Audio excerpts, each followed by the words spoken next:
NATO Secretary General Mark Rutte is warning that Beijing's military buildup could drag Russia and Europe into a potential conflict in the Taiwan Strait.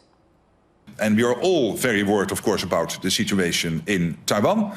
And we also know that there is a risk that if the Chinese would try anything with Taiwan, that no doubt he will call his junior partner, Mr. Putin, and make sure that the junior partner in that relationship with China, Mr. Putin, will keep us busy here. Rutte made the remarks ahead of the NATO summit in The Hague. He stressed the alliance's close ties in the Asia-Pacific and the allies Japan, South Korea, Australia and New Zealand are also concerned about China's military expansion. At the summit, NATO members will commit to increasing defense spending to 5% of their country's GDP, a key demand from U.S. President Donald Trump. But some fear U.S. strikes on Iran could overshadow the meeting. And for more on the NATO summit and what it could mean for the Asia-Pacific region, Alec MacDonald spoke to Bryce Barros, Associate Fellow at the NGO GLOBSEC. What is the importance of this NATO summit to the Asia-Pacific region? And likewise, what is the importance of Asia-Pacific to NATO? The NATO summit unto itself is very important. And NATO, in the last few years, especially since the 2022 strategic concept, has really noted that the Indo-Pacific is a priority for them because of the linkages between the two regions, right?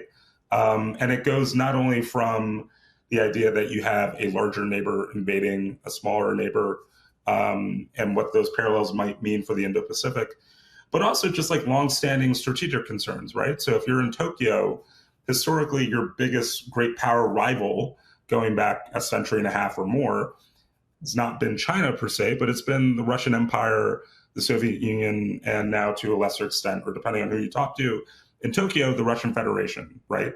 To a lesser extent compared to what the threats that are posed by North Korea and China.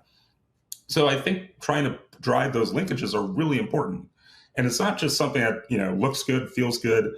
It comes down to making sure that you're, maintaining strong intelligence sharing. So Secretary General Mark Rutte said that a Taiwan Strait crisis could draw in Europe into such a conflict if Beijing calls upon Russia.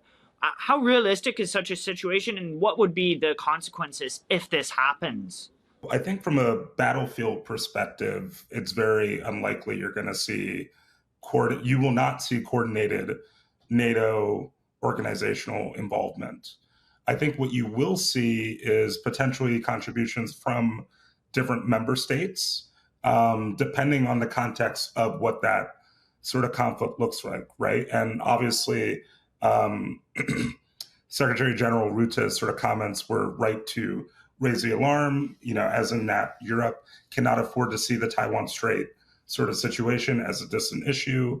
And there's an evolving, strategic entente between not only Russia and China, but also North Korea, and it's tightening.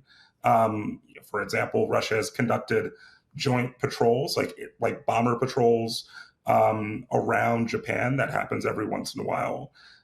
There's a possibility of future trilateral exercises between North Korea, China, and Russia, which also can serve as a strategic distraction and a pressure point in the event of a Taiwan crisis.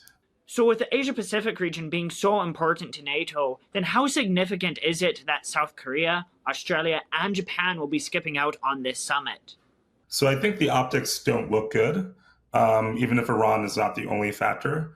I would highlight that for at least Japan and South Korea, that's not an insignificant reason for them to want to bow out.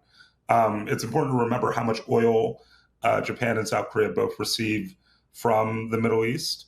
Any sort of crisis related to oil in the spot market directly impacts those economies a lot, much more than Australia directly, given that Australia also has its own really strong oil production capacity, and is involved in doing that in places around the Indo-Pacific, for example, like Brunei and other sort of parts of the region. So I do think the absence of U.S. allies, from the IP4, with the exception of Prime Minister Chris Luxon of New Zealand, could hint a little bit at fractures in coordination and trust. However, that doesn't take away from things that are happening at the working level, right? So with the war between Iran and Israel, which as we are talking is very much in fluctuation, What sort of talking points could that raise at the NATO summit?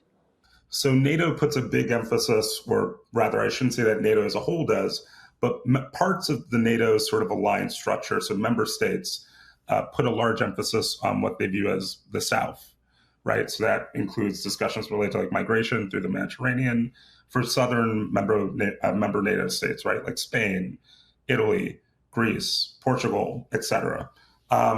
So whatever sort of outflows from this sort of conflict that could happen related to migration, related to broader instability across the Middle East, that is always a concern for those particular member states of NATO. There's also a fear that it could distract a little bit from broader sort of pushes within NATO and the European Union to support Ukraine, which is something that I think is very much notable. Some of the other sort of aspects that could come from this too. That was Bryce Barros, Associate Fellow at GLOBSEC.